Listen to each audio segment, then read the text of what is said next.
Halos triple ang tinaas ng presyo ng mga gulay na galing sa Benguet. Live mula sa Dagupan City, may unang balita si Claire Lacanilaw Dungca ng GMA Regional TV. Claire!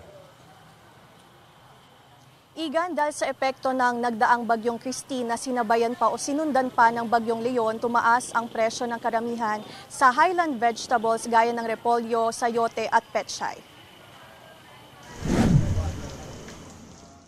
Iniinda ng ilang negosyante sa Baguio City ang pahirapan na pagkuha ng supply ng gulay mula sa La Trinidad Vegetable Trading Post.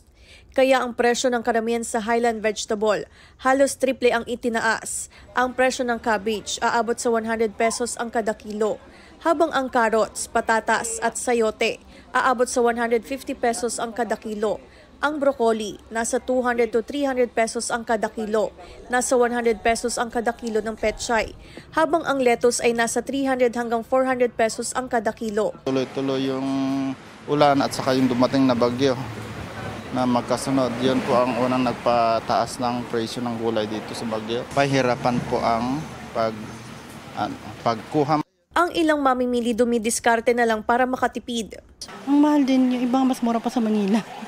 Lalo na yung broccoli, mas mahal din siya.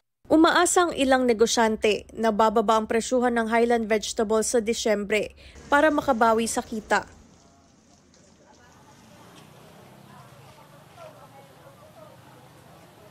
Igan, ayon sa monitoring ng SINAG ay apektado talaga ang supply ng gulay dahil nga sa nagdaang bagyo. Umaasa naman ang mga supplier maging ang mga retailer na sa kasabay ng pagbuti ng panahon, balik normal na ang presyo ng mga highland vegetables sa merkado. Igan.